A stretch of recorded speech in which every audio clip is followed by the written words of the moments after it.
Welcome to the Ask Me How I Know show. I'm your host, Julie Holly, and I'm so excited you're here.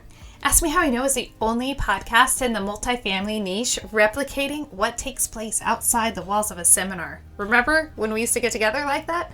This is like the lobby where honest, unscripted conversations take place and transformation happens. We'll talk about practical problem solving in the multifamily niche as well as overcoming mental roadblocks. This episode is brought to you by 3 Keys Investments. 3 Keys Investments is dedicated to helping people like you, you, enter the multifamily investment space to build passive income and legacy wealth. If you haven't already subscribed and reviewed Ask Me How I Know, I'd be honored if you did.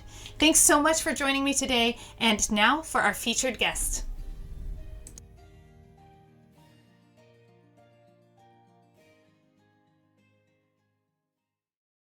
Hey guys, welcome back to another awesome episode of Ask Me How I Know. I am joined by one of the most fantastic, vivacious multifamily investing women on the planet. Pili, thank you for joining us today. So honored to be here. You are amazing. Your podcast is amazing. I listen to it all the time. Again, thank you for having me.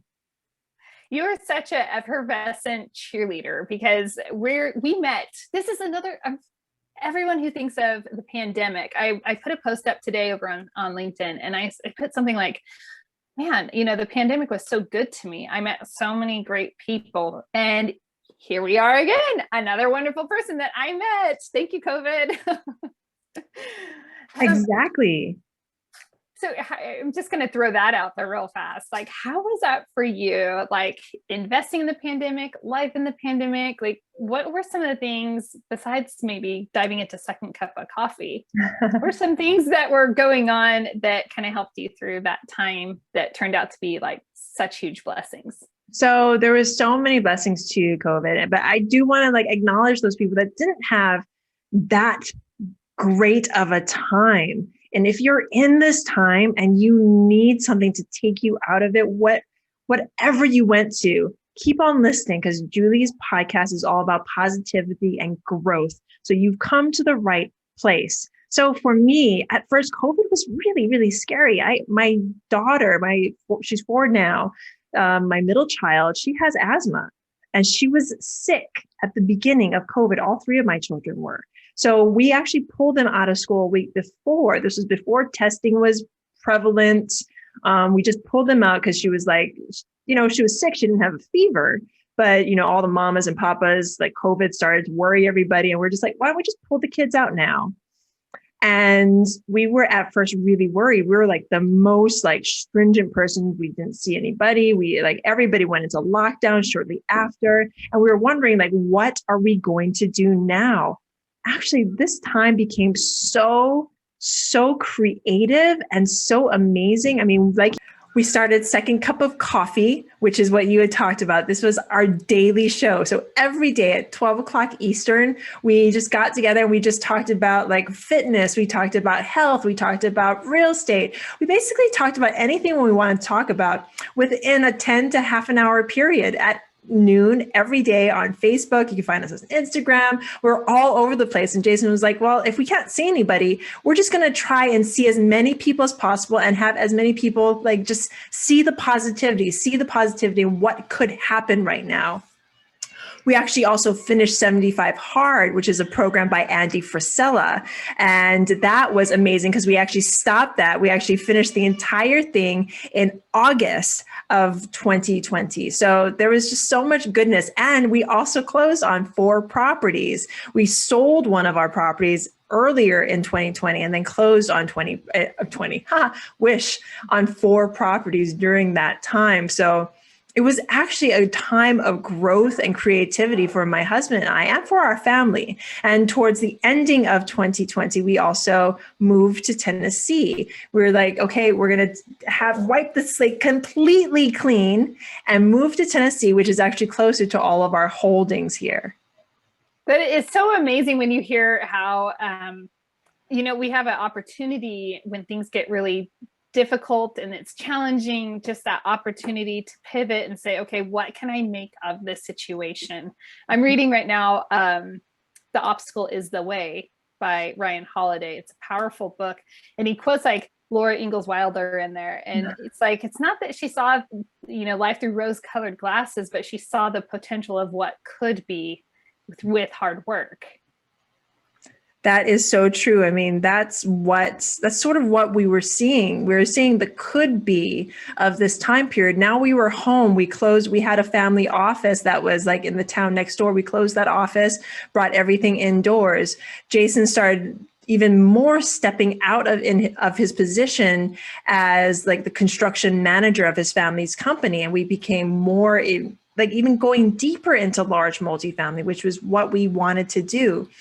And having our children at home, that was a blessing too. I mean, I'm going to speak a little bit to that because I'd always wanted to homeschool my children. I wanted to keep them home, not send them off to daycare. But I couldn't handle, first we had one, then we had two, and then we had three. I couldn't handle 3 children on my own and grow a business. So we went the traditional route of putting them in daycare and then putting them into public school. Our youngest was 5 at the beginning of COVID. Now he's 6, he's in first grade. And it was just such a blessing to have them home because I don't know if you found this, but I got to see them take these huge stepping stones that I probably would have missed had they been in school. It was such an amazing opportunity for that. And something else I know is that, that opportunity to connect as a family, to get out. And here's something, that I know that the audience might not know of you. And that is just if they haven't heard it just from how you're speaking, just what a go-giver you are. And, the generous heart that you have to lift others up. And I saw you doing that throughout the entire year by, you already have this great, for lack of a better word, like outreach to moms, to lift them up and to let them know, like, moms in multifamily, you can be successful. Can you talk a little bit about what you're doing with moms in multifamily? So Moms of Multifamily is a thought that I had actually before COVID, but with the onset of COVID, it became so needed. I mean, I think it's actually really, really selfish because I wanted it. I wanted and needed the connection of other moms. Like we as women, we as moms, I completely believe this, that we're supposed to be together. We're supposed to sync up with each other. We're supposed to teach each other. We're supposed to learn from each other.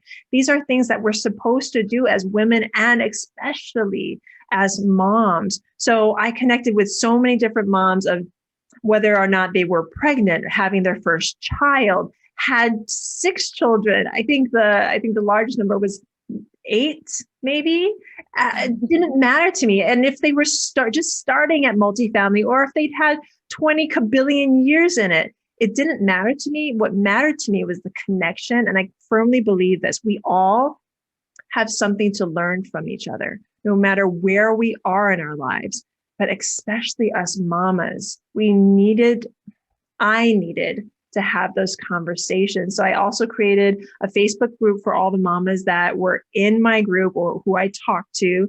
And I try and reach out to them as much as I can, as often as I can, because we need that connection, especially mamas with the brains that we have. We're creating these businesses. We've created lives and now we're creating these businesses. And I asked all my mamas basically one question is, how do you do it? How did you do everything that you do and still be the amazing mama that you are? And I got so many different answers. It was such an educational experience because of the variety of answers that I got. But the most prevalent answer that I got was that we need to give each other, and especially ourselves, grace. We have to give ourselves that grace.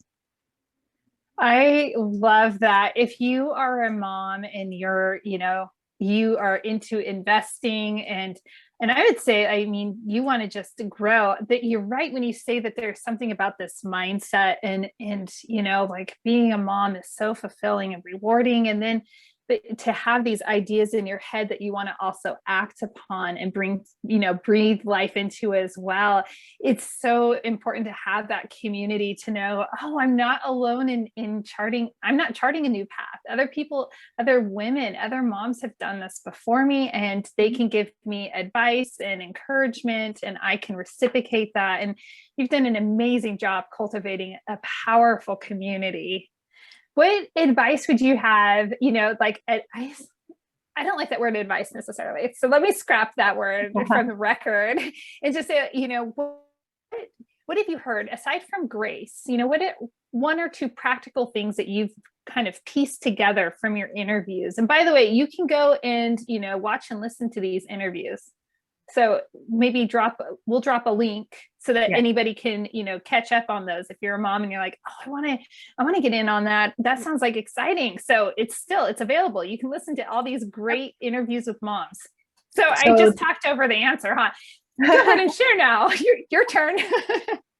So if you go to YouTube, you can actually find it under the Jason and Pili Project. If you look up Moms of Multifamily within the Jason and Pili Project, you'll find it. We actually just rebranded our podcast because, again, we're refocusing in on multifamily, and this time period we decided to go back to what we know best, and that's multifamily. So we rebranded our podcast as Multifamily Live. So you can find all those amazing interviews either on Multifamily Live in anywhere you listen to podcasts, or on YouTube at the Jason Pili Project. So back to your question, and a couple of other things that I've pieced together. I mean, really, it's number one, and I'm going to go down to base level of multifamily. I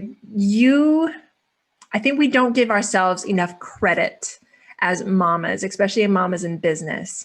And we need to uplift each other more and learn from each other more. I've actually been more on Clubhouse these past few weeks, especially when I had COVID, which is a whole nother story. I was in bed, just kind of in pain, couldn't really do anything. So I was like, Jason invited me to this new app. I went on, and all of a sudden, I was talking to people and I was getting information, and more so than anywhere else, except for maybe the investor community by Liz Faircloth and Andressa Giardelli and Ashley Wilson. I found that people were just uplifting each other all the time. It was nothing but uplifting and giving information and sharing information and listening. So as mamas, we got to take that and do that more often for each other. If you see a mama struggling, or maybe she's not even struggling, you see her on Facebook, and she has this amazing live going on, and she's doing second cup of coffee, and she looks like she's doing good, but maybe check in on her, do a message her, DM her, say, hey, I just saw your podcast, or I just saw your live. How are you doing? And if she says she's fine, maybe leave it at that, or maybe even have a phone call with her. I've been trying to reach out to so many people, and you'd be surprised on the different range of just where people are right now, especially those people that you think they're put together and they have it going on. Mamas, you are allowed to break, especially if you have someone there to catch you. And if you need somebody there to catch you, please DM me, DM Julie, find us. We're there for you. You need to create yourself a sounding board so that you can, on those moments, because we always have it. We don't know when it's going to come. It could be during a podcast. It could be while you are feeding your children. Maybe it just becomes a little bit too much for you in that moment. Take a deep breath and know that you're not alone, that you have people to back you up. And if you don't find those people, I pray, find them right now. To forge the path on your own, it's unnecessary. Mm-hmm. And it makes it so much more difficult. And we're so blessed to be in a community that is so nurturing. In general, that the multifamily space is very just so abundance mindset oriented and just encouraging and lifting others up. But I'll just speak to, sometimes women can be, just stereotype each other or put each other in a box and say, oh, well, she's got it all together. And it's easy to fall. I recently said on a mindset episode, it's easy to fall into that trap of jealousy. I'll call myself out on it. I'll just be like, oh, wow, I was actually, jealous of this. And wow, that's good to be very aware of that. And to know that if you are going through a struggle or a difficult time, that the tides are always shifting. The tides are always turning. It's never always sunshine and roses for anybody. It's always, you're either coming in or going out of some cycle of life. And so to be able to know that is encouraging, and to know that if you're on top, you can lift somebody up. And if you're down, you can be lifted up. Yes. And I want to unpack that, what you said about jealousy a little bit, because we all feel it at some time or another. But I tell myself when I'm feeling that way, it has something to do with me. That there's something happening within me that is causing me to feel this way. So maybe I just need to push a little harder. Maybe I need to get on a phone call with whoever is uplifting their life and have a phone call with them. And chances are that woman or even that man might give me some solutions to what it is I need to do to get to that level. Because we all know we didn't get to where we are today by going it alone. We've had mentors, we've had guidance, we've had masterminds, we've watched other people do it. Multifamily is really, really simple once you know how to do it and the ins and outs and all the things that, like, you can take a deal and divide it up so many different ways, but it's about knowing what to do. So it's the same with anything. If you feel that way, acknowledge it, because I do it too. Acknowledge it and then ask yourself, why am I feeling this way? Because chances are it has nothing to do with the person that you're feeling it towards, and more to do with something that you need to uplift within your own heart and life or business.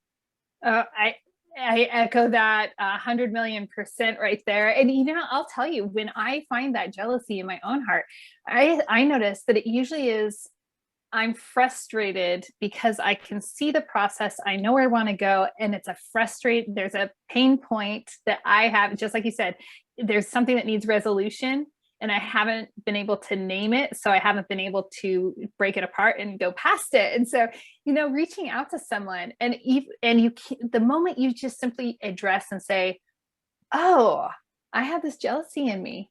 As soon as you do that, you're on the path to progress, because you can find that solution. And it turns out it can be a real blessing in disguise. Yes, that jealousy all of a sudden turns into a teaching point, something that you can learn from. Because if you just stay in that negativity, and this happens a lot, I mean, you see it all over the place. That's what I think this is actually a good thing to talk about right now, because this is why there's so much negativity in the world that we are always trying to combat, with either if it's within our own minds or outside. And it's because we're not going deeper and seeing why am I feeling this way? And like I said before, chances are it has nothing to do with what happened or the other person.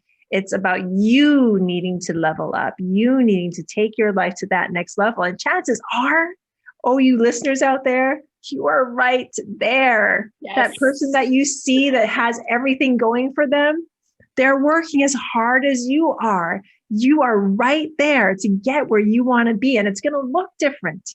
Your like goal, your end game, whatever that may be, it's going to look different. It's going to be so amazing when you get there. You just have to get out of that negativity, put yourself in a place to actually receive. Because everybody talks about, you have to ask in order to receive, but you have to be open to receiving in order to actually get what you need. Oh, that's such a powerful truth. And I've spoken about this a lot recently, about that willingness to receive, and even with compliments. And this is one way, you can know if you have that ability to receive or not. How is it when somebody gives you a gift, even the gift of words, like, wow, you did an excellent job on that? Do you simply knee-jerk reactions say, well, I could have done XYZ, or I could have done it, or do you simply just say, thank you, thanks for noticing? That's I've a been great way working to on know. that. I'm laughing and blushing because I've been working on that a lot, because it's how we've been taught. We haven't been taught, at least I wasn't taught, to like accept compliments like that with graciousness, instead of like tearing myself down, saying that maybe I could have done better. Maybe, that, yeah, it was great, but I could have done this, instead of just saying thank you and leaving it at that. Isn't it interesting? As I think that that's a common thread amongst people in general. And I don't know if it's a cultural thing, if it's a human thing, or what that driver is. If it's, I'm naming it as pseudo humility.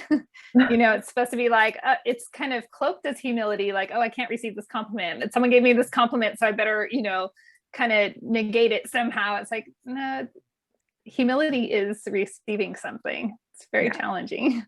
No, I think you hit the nail on the head with that pseudo humility, because when you say that, you're not coming from a place of humility. You're just coming from a place of, I don't know, just tearing yourself down. And maybe even like, and I'm not saying maybe I do this, but maybe even like reaching for more compliments, or, I'm not a psychoanalyst. I can't psychoanalyze myself. I'm probably to do that.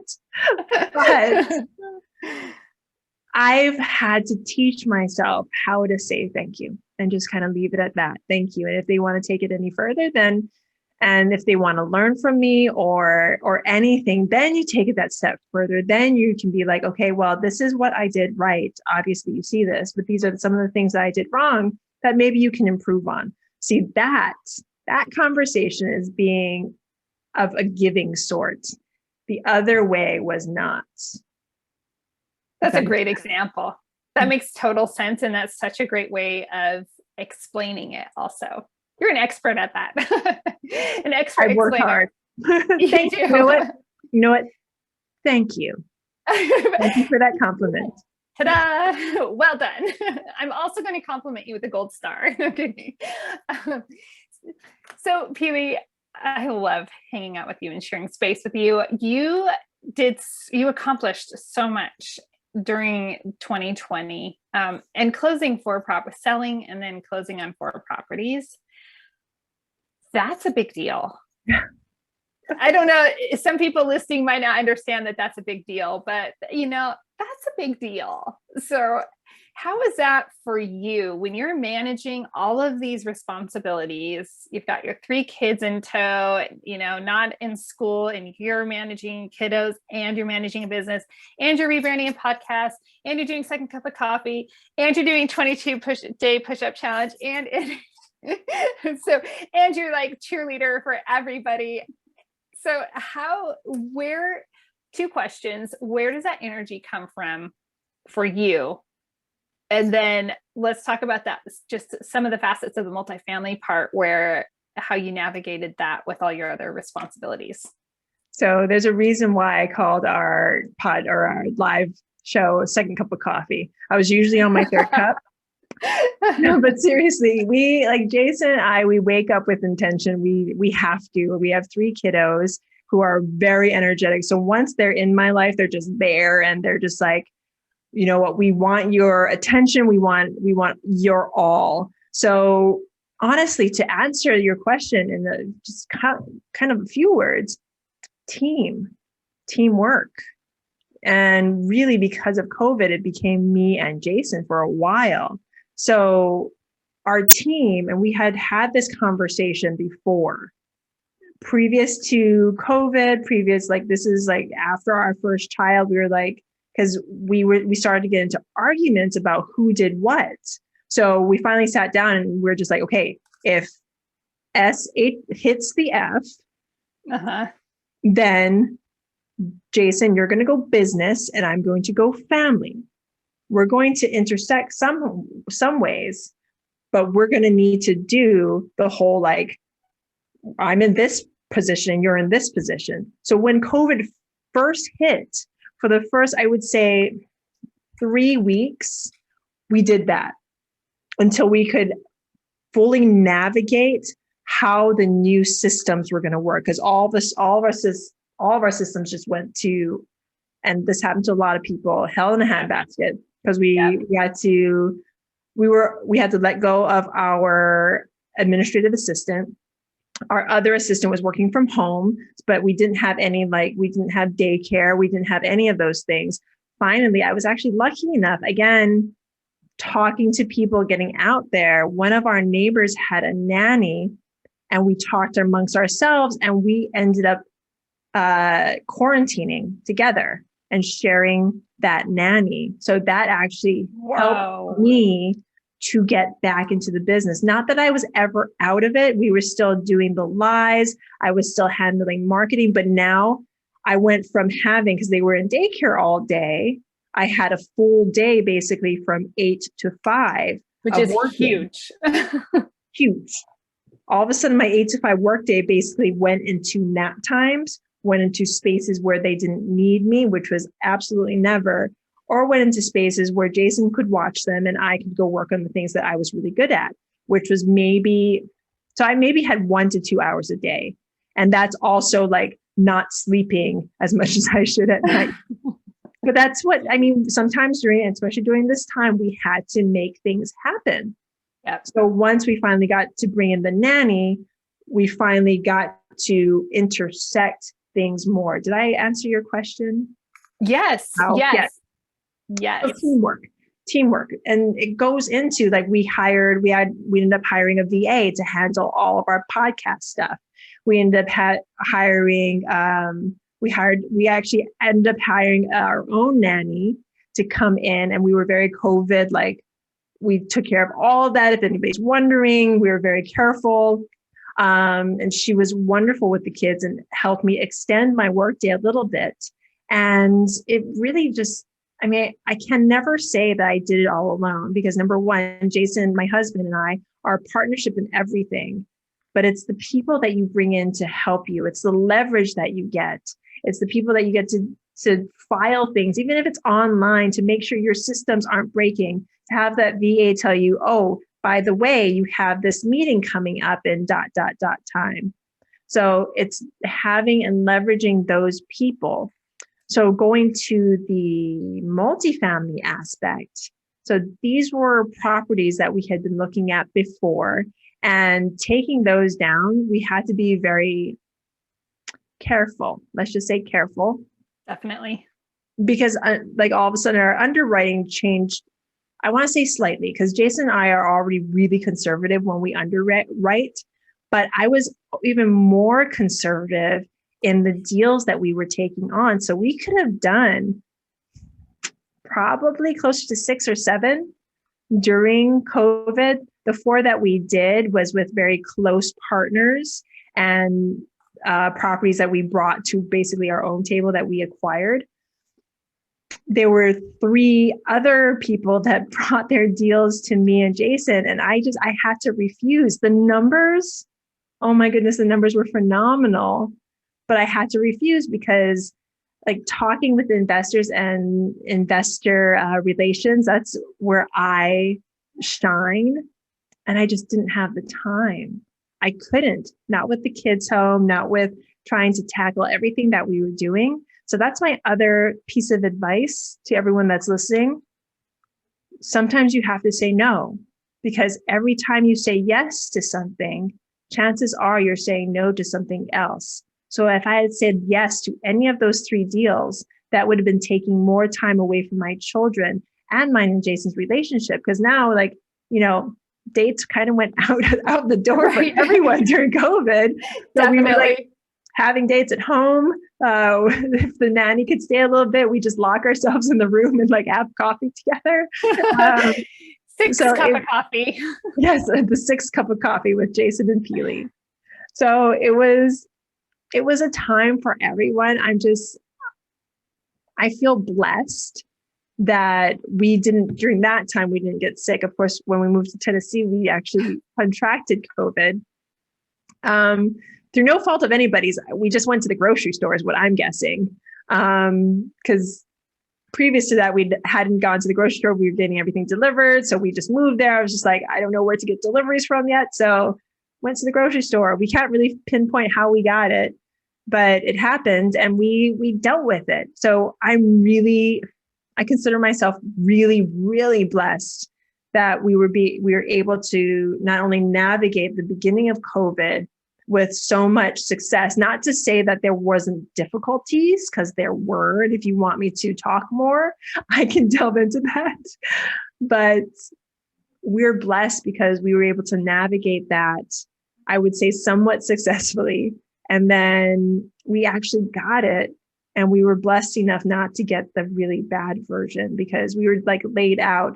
If anyone here knows me and Jason, it takes a bunch of stuff. It takes like a bulldog and a bulldozer and bulls to like take us down. And we were like out for like laid up in bed, couldn't do anything, just out for a few days. And yeah, it was a struggle to come back from that, but we did it and we're just grateful. It's just amazing. And I love how you keep going back to this baseline of teamwork, because it is, when I coached robotics first league, the motto is, we're stronger when we work together. Yes. And that's the core value of that program. And I mean, you're just speaking leaps and volumes about that, of this. We are stronger when we grab people in, pull them in, and help each other out. It is a give and a take, and knowing that you don't have to do it all. And I think that's part of the American spirit, is this, well, we have to do it all. And it's like, no, we don't. And we're not weak by saying, can I have some help? Or can I get a point on this? Like, will you show me how to do that? Or I just simply can't take this extra on right now at this time. It would be really unfair to take something more on. And like you said, somebody's going to suffer. So either that deal's going to suffer, and worse yet, your family suffers. So No, I'm nodding my head because that's everything. If I had said yes, and it was a really hard no, that I had to say no to people that we know, and they called me a couple of times because they couldn't believe I was saying no, because they knew their numbers were great. They knew I wanted to work with them, but I just couldn't. I could not. And it like tore me up a little bit, because these were women that I wanted to work with forever. And I couldn't, because it was either that or take time away from my family. And we had already so much going on that Jason and I had just taken on ourselves. Plus we had our own deals that I was just like, okay, I know it's really hard. And I know your listeners have been through this. I know you have been through this. How do you say no to something that you really, truly want to do? Take a deep breath and say no. And it's the ultimate test. I think that it's actually a test also of, it's a character trial right there, because it's hard to say no to something that is so exceptional or so good. I think those are the times where it's even more difficult. And those are the difficult moments are the ones that define us more than anything else. Yes. And they show what our real values are. So that is powerful. Pili, before it's almost time for us to wrap up. I can't believe it. But before we do, you also finished a book during the pandemic. I just love how much you were able to accomplish. So let's go ahead and tell us about the book. So your fourth baby. My fourth baby. And this was actually something that Jason and I wrote together, so we can't call it our baby.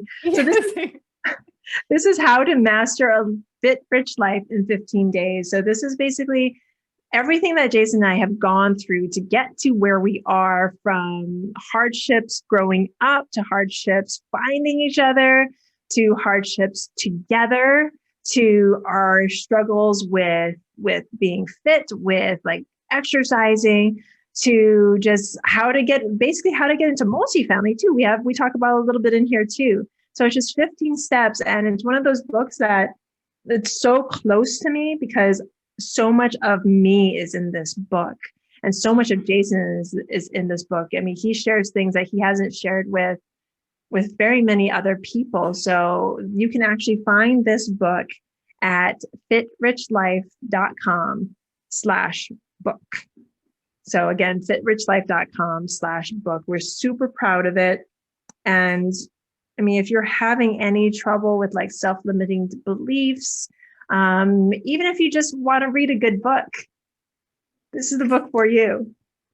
And it's like, it's a nice size. I like the size of your book also. You know, you're not picking up a, heavy, 85 pages.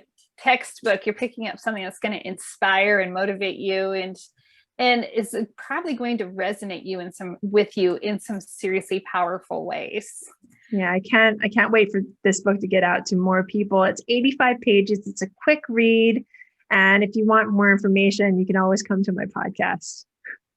Oh, I love it. Pili, thanks again for coming on to Ask Me How I Know and sharing everything that you have been through. Favorite way for everybody to reach out and get a hold of you? The best way to get a hold of us is just simply going to our website, www.yarusiholdings.com. It's probably the easiest website I could put out there right now. So Yarusi, my last name, YARUSI holdings.com. And there will be a link in the show notes as always. And as always, I always recommend that you go and you check out whatever my guests have to offer, because if Pili is resonating with you, then more than likely how she does business and what she has to offer is also going to resonate with you.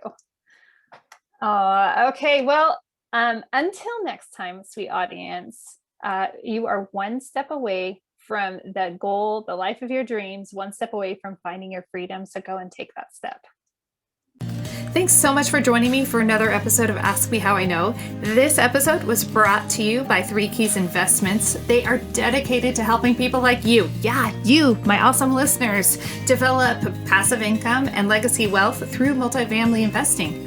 Feel free to check out their website, 3keysinvestments.com, to see if there is an offering that will help your portfolio grow and meet all of your needs.